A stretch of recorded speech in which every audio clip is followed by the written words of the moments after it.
Hello, everyone. Good morning, good afternoon, depending where you are. We have a fantastic guest today. I am really excited to have this conversation.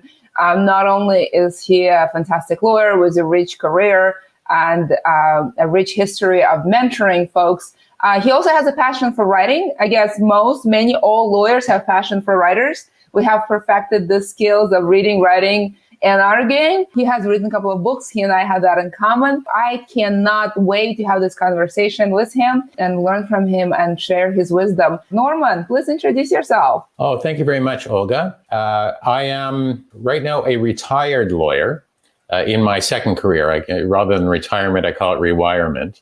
In my first career, I practiced tax law.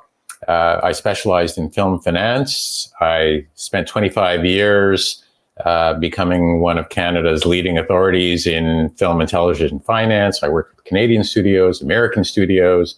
I even sat on the board of LionsGate for almost 10 years when they went from being a less significant company to the mini major studio that they are today. So I've had some very interesting experiences. I spent 25 years building a law firm called Heenan Blaikie that was in its day, one of the leading law firms in the country with some international expertise as well. And a year after I left leadership, the firm quite tragically collapsed. It was about 14 months later. And that, little did I know, which was my life catastrophe that I had to get over because it was everything I built for 25 years collapsing underneath me, turned out to be the beginning of my writing career. So I turned the collapse of the firm into a career memoir, and that began my writing career, which now includes 2 books of nonfiction. And my passion is for assisting and mentoring young professionals, not just lawyers.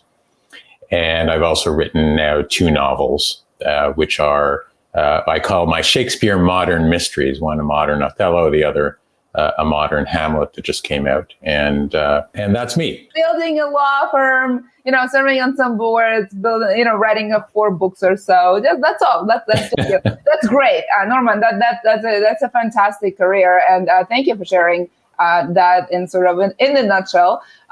You use the term rewirement. I never heard this term. I don't know if it's your term or it's a widely used term that I've never heard of because I'm so busy building a startup.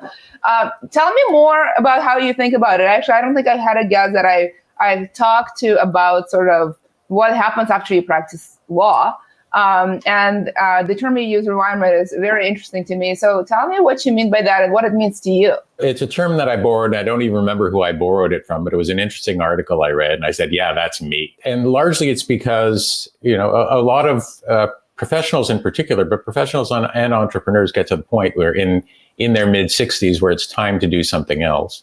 Either their best beyond date has expired, or they're thinking about retirement, and many of us are just simply afraid of what's coming next. And so, rather than retire to the golf course where you're going to get bored pretty quickly, you have to figure out what other skills do I have, what other talents do I have that have been latent for all these years that are just sitting inside waiting to be woken up. And rewirement literally means the rewiring of your brain to develop those skills. And for some of us, it's second careers. For others, it's developing hobbies. But it's not just about filling your time, but it's doing it in a rewarding way that gives you great satisfaction.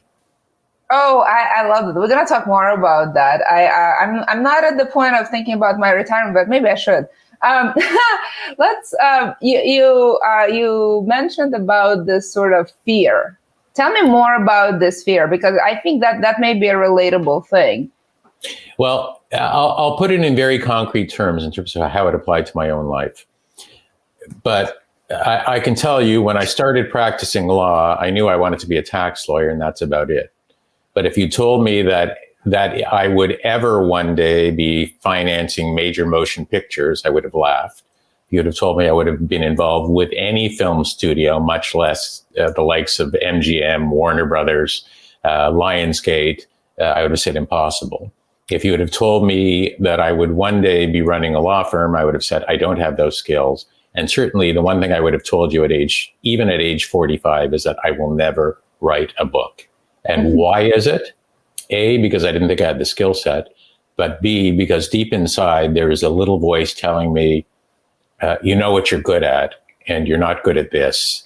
And that's the little voice of fear that's always whispering where you can barely hear it, where it's basically telling you, you need to be worried that either A, you're not going to be any good at it, or B, way more important, you're going to be embarrassed when the whole rest of the world figures that out.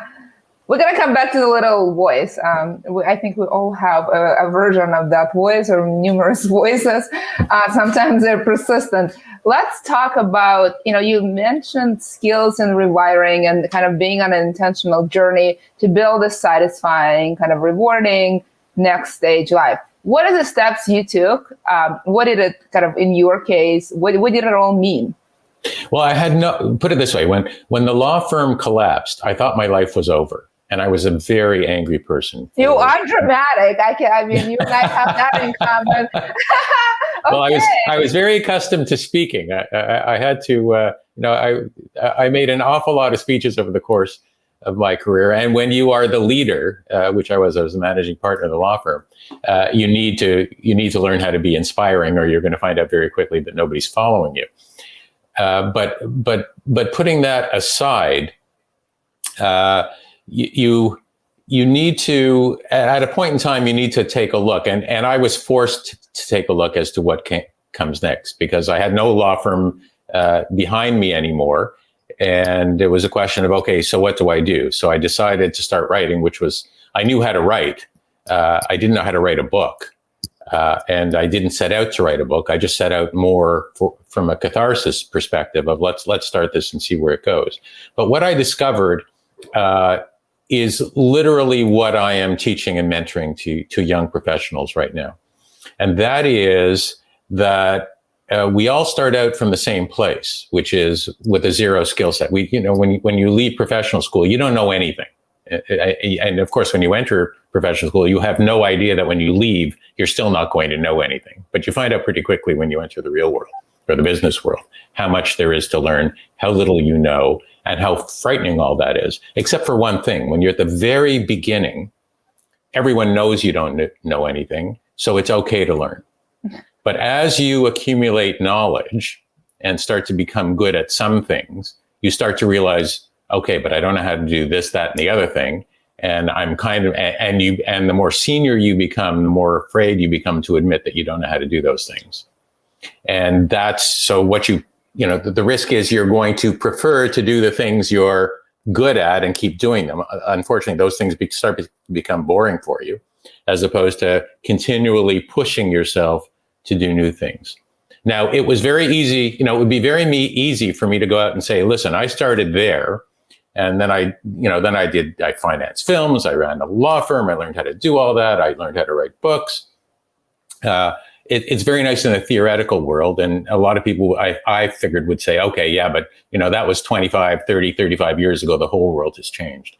And what I like to tell people now is that when I sent to my editor of my first book, a draft of my novel that I thought was pretty good, and her response to me was, in very polite terms, this is very amateurish, Norm. It was like the knife being thrust into my chest. I don't know why you would take that so personally. It was not it's not personally. It was basically, she was telling me I was terrible. Like, I've spent 3 years trying to learn how to write this novel. I don't know how to do it. So, and I had a choice. And this is the choice that I talk to young professionals about. You have a choice every time you reach that moment where you're not good enough. You can either give up and walk away, and that was one alternative. And I could have said, okay, I'm never going to write this novel. I'm going to put it in the corner and pretend one day I'll get back to it. Or you tell yourself, no, you know what? I obviously need to learn 10 more skills to be able to do this better. And I'm going to devote the next 2 or 3 years learning them.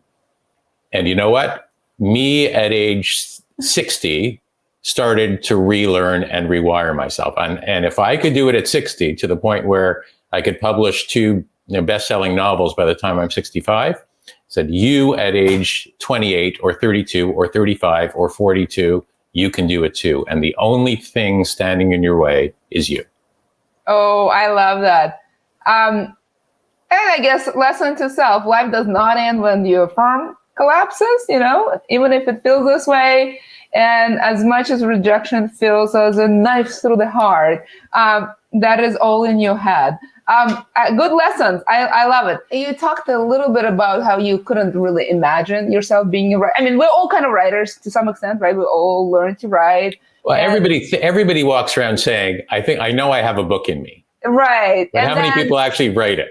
That's right. And then most of us who actually go to law school, usually we have perfected those skills of writing. So like to some extent, all of us are writers, and yet you get the rejection and we have fears and we walk around thinking we have a book in us. Yet very few of us actually have a courage to write the first draft, and then a courage to write the second draft, and then the courage to write the second book and the third book and the fourth book. So that's a lot of courage right there. I went through a similar process. I've written 4 books as well. All of them are fiction, though. So you know. So I know. I definitely know. Tell me, kind of, how did you go from, I never thought I would write a book, to, hey, I have a first draft in me, to, hey, I actually have 4 books plus in me? The simple answer is one line at a time. It's really not more complicated than that. But it's like any other habit. It's really like any other habit or any other skill you're trying to develop. You need to set aside the time every day to do it. So at the beginning, it was I'd get home from work because I didn't simply quit. I had to find a job for a few years before I finally retired. So I'd get home from work, and then at 8:30 or 9 o'clock, I'd sit down at the kitchen table and I'd start to write. And my rule was, and this was from the memoirs, I'm not allowed to go to bed until I have 6 handwritten pages done. A lot of those days, and you know it, being a writer, a lot of those days you're just staring at the page and you have no idea what to write. My process has developed into, okay, just write anything and start writing. And I often find that on those days where it feels impossible, the first 20 minutes, what I write is garbage. And then suddenly I'm in this zone where my brain has taken over and I'm going, and I don't feel the passage of time. I don't feel anything. I just know that I can't stop. Suddenly I can't stop writing. Yeah. And it's interesting because it's translated to my fiction as well, where I'll study the blank page. I said, okay, I'm going to just stick 2 characters in a cafe and I don't know what's going to happen. Like, I have no clue. And I'll start writing. And I know that when I sit down with it tomorrow morning, I'm going to hate it. But about half an hour in, one character will reveal something to the other. And I'll look down at the page and all I'll say was, I had absolutely no idea. Wow. It's like they've taken over the scene. It's not even me anymore. Oh, I love that. Yeah, I find that for me, writing is a lot about sort of processing the thoughts that I experienced today. I found that I've been able to cope with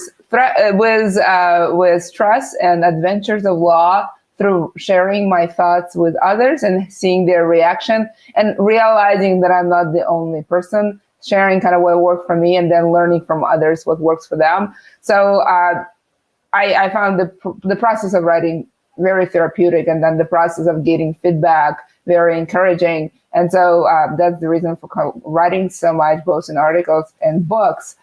It's just really a great way to start a dialogue to find people who are going through similar things and may have more information or insights or perspectives that are just sort of helpful. So for me, it has been sort of for very, very selfish reasons. What I thought was very interesting as I was kind of looking through your work, and something that I can relate to, and this is usually surprises people. I consider myself an introvert. I can definitely, speak in public and I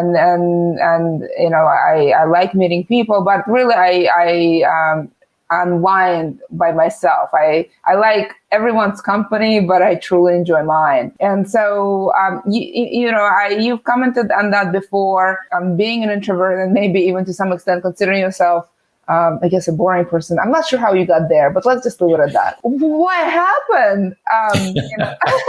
What happened? I mean, this is a question that I usually get as well. So I'm just sort of curious how you answer it. Yeah, well, I think I'd say the same thing about you. If the admission that you're an introvert, I will probably never believe. But as you know, you have to learn how to cope, and it's about learning tricks. And in terms of my public speaking, yes, I've learned a lot of tricks, and I write about it in my first book, Breakdown. It was just when I was flipping channels one Sunday, I stopped and watched one of the preachers speaking. And I was captivated, in part because I was captivated at the way the audience was captivated. And I started paying it, and I literally started studying their speech patterns, how they spoke. One of the great experts of all time was Barack Obama. If you listen to his speeches, or somebody like Joel Osteen, who podcasts a lot, if you just listen to them and listen to the cadence and how they change, how they mix up their pacing, they go faster, they go slower. When they make a really critical point, they stop like that so it can sink in. And then understanding that your speech is really a dialogue with your crowd, where you're giving the audience an actual chance to sit down, digest, adjust, and when you make a key point, you let it sink in. And the other critical point that I learned quite early on, that I try and pass along, is that speaking is about telling stories. And when you can tell a story that connects emotionally with your audience, that taps into their experience, you're going to be sending a message that's going to be remembered. And I don't remember who said it. I think it was Maya Angelou, who said, nobody is going to remember what you said, but they are going to remember how they felt when you said it. And when you can start understanding those tricks, or call them skills, you're speaking, and you practice, your speaking will improve. And I've written about this in both in Take Charge and in my free mini book, Tips from the Interviewer. I actually talk about how you apply those skills to a job interview. I, by the way, highly recommend your books. And Norman, where can they be found? You can find everything that I've written either at my website, which is normanbacal.com. And the greatest challenge of Norman Bacal is just spelling my name right. So it's just one L. Or you can find them on Amazon. Amazon are pretty much virtually, the books are everywhere. I've even got an audio version of both Take Charge and my most recent book, Ophelia. And so it's out there. You can find me Apple Books.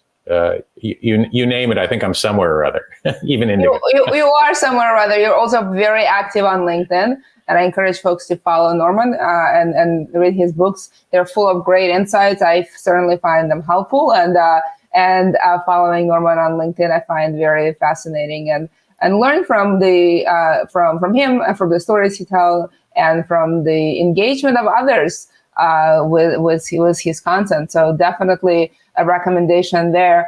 All right, let's switch gears from introversion, which I love it how we both don't believe that each of us, we firmly believe that each of us is an introvert, yet we firmly don't believe that the other is. Let's reflect on that point for a minute.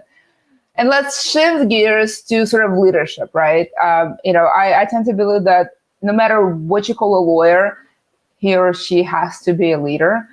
Because you help people to sort of get, to solve the most challenging problems or make sure they have a bright future. That requires leadership skills.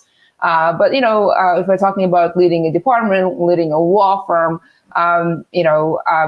do you think that, and there's a lot of literature and conversations where people say that not all lawyers have leadership skills, that is not taught in law school. That giving legal advice and being a leader may or may not be overlapping if you look at a Venn diagram.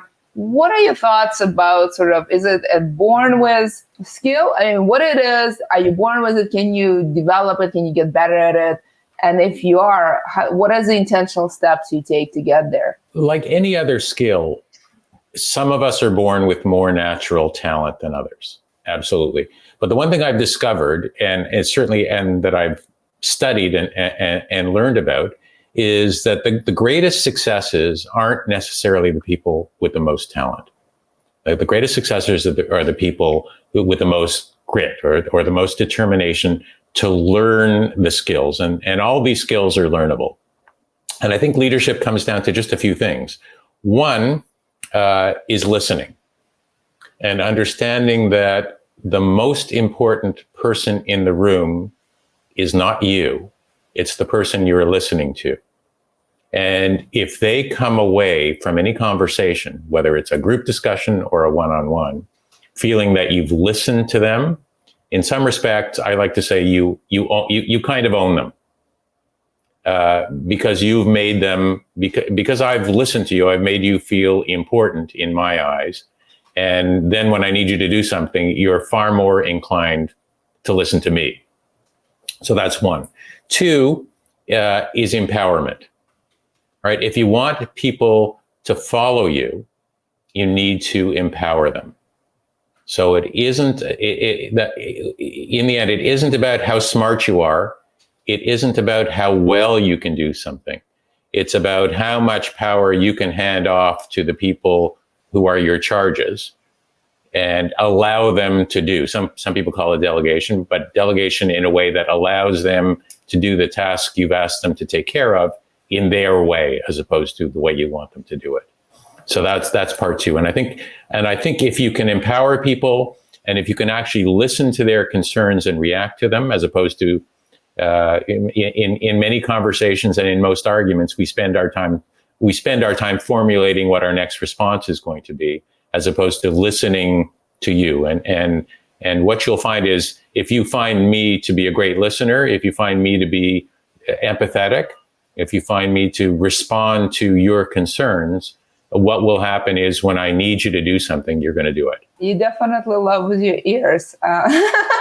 You learn that in every relationship, from marriage to professional relationship. That's how you show respect. Very, very important words to live by. Let's talk about success. There's sort of a lot of discussion about what it means to have a successful, rewarding career. We just had a conversation about what it means to have an important second and third career. What does success mean to you? I'll tell you a story. Sounds good. I love stories. Right. So I was this very successful film finance lawyer. I'd done literally billions of dollars of a particular kind of transaction. Now, understand, I never drafted a contract. 35 years as a lawyer, I'm still a terrible draftsperson. I had people to do that. But I had a client call me who was in the film business in Los Angeles. And he said, listen, a major Canadian broadcaster wants to invest $50 million in my company. Can you handle it? And my first reaction was, in my head, as he's telling me the story, was, I've never done anything like that. Of course, I don't know how to do that.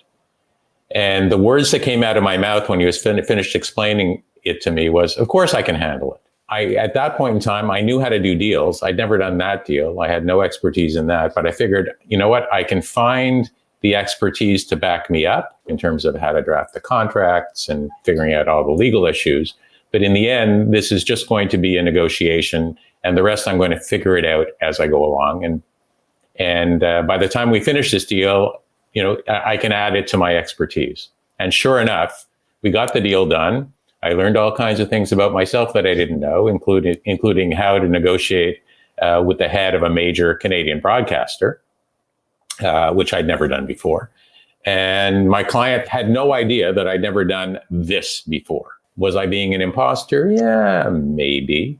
But was I taking on something that, when I started, I wasn't certain I was going to succeed? Yes, of course. Did I kind of force myself to have the confidence to say, listen, when I hit the unexpected turns in the road, when I hit the curbs, when I encounter something I've never encountered before, do I think I'll be able to figure out? And am I not afraid to make a mistake along the way? Because that's the fear. The reason why you'd say, no, I can't do this. I'm going to send you to another law firm. Let them do it. They specialize in this. And instead I said, you know what? I said to myself, I can figure it out. I will learn from my mistakes along the way. We will get to the end. I'm smart enough that I can figure this out.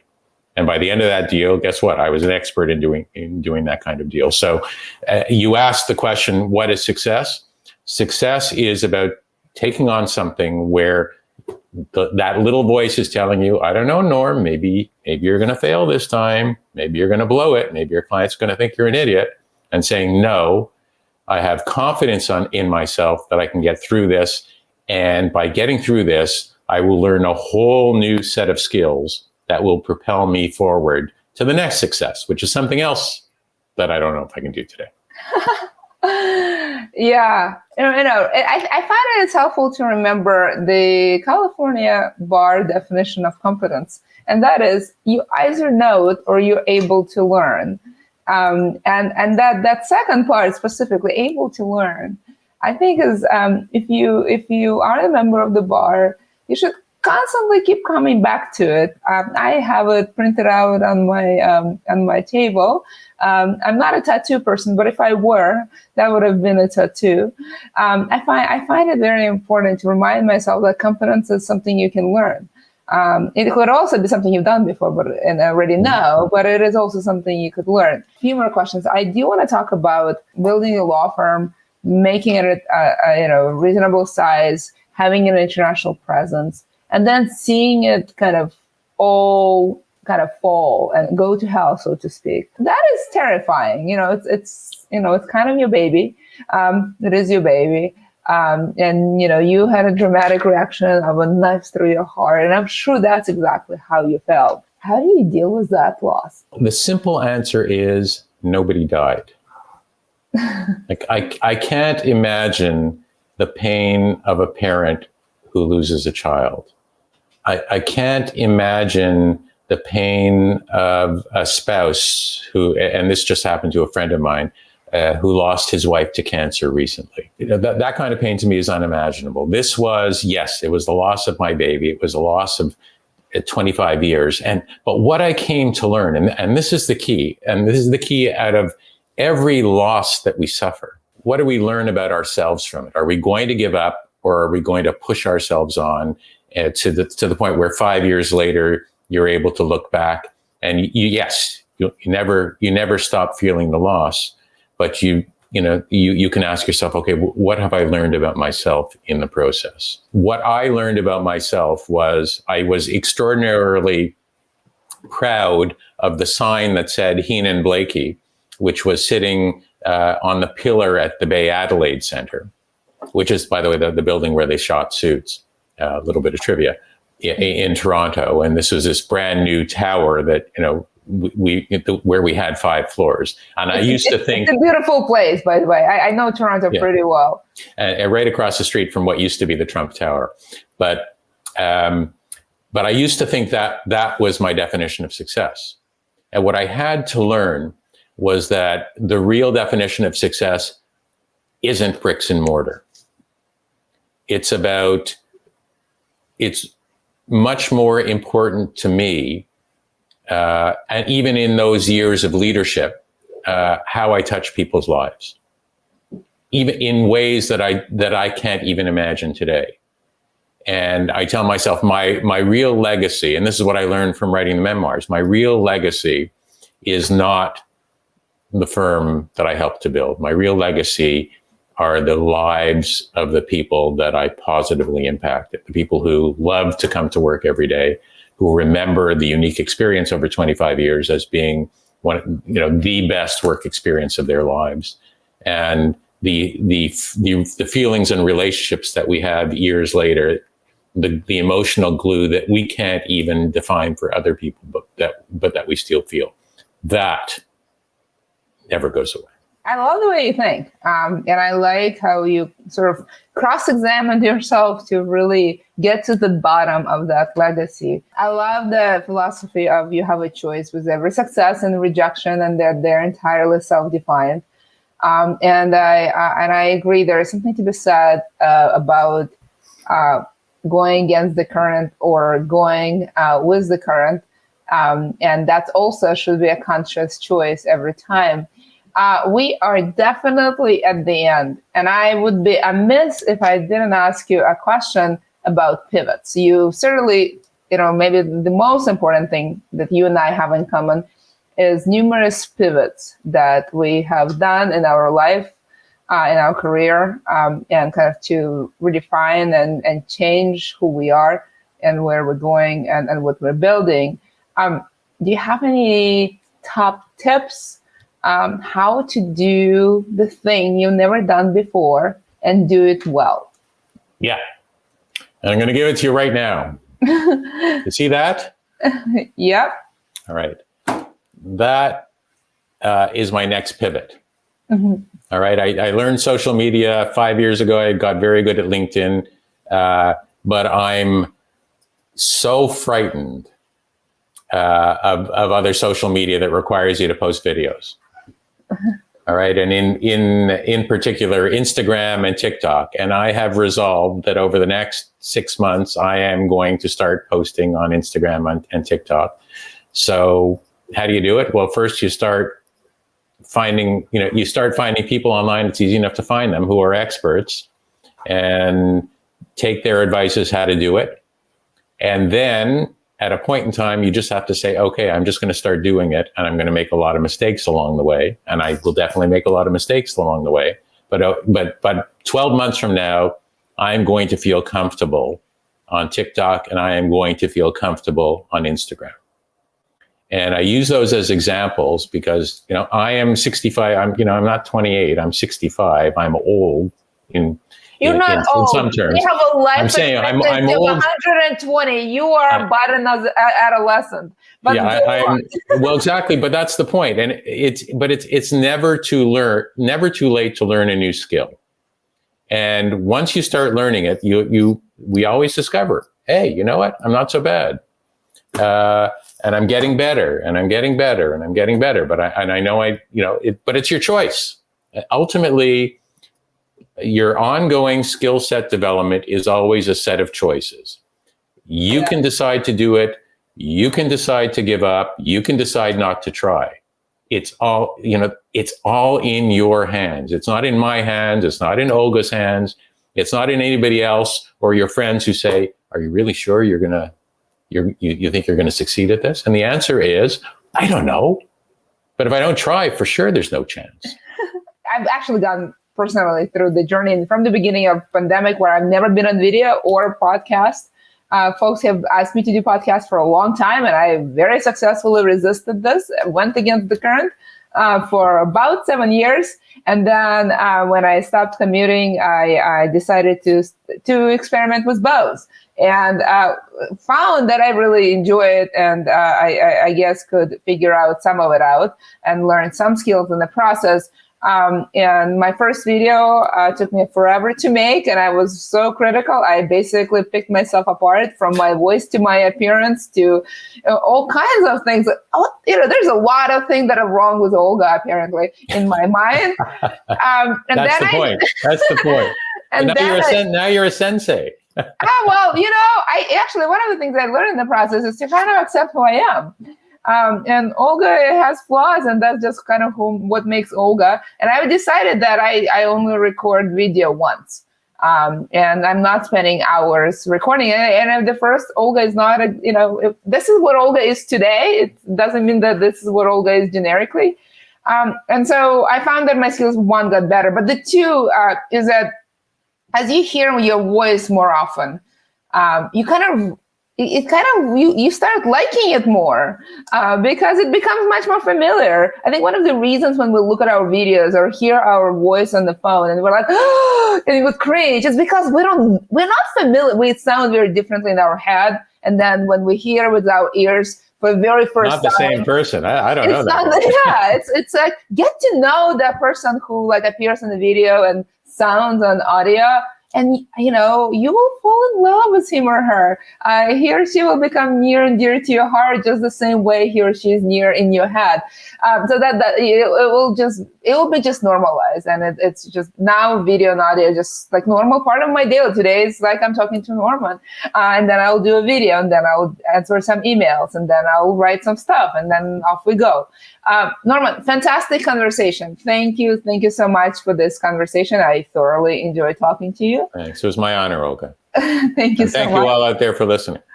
Yeah, thank you everyone for joining. Thank you for participating. Bye, everyone.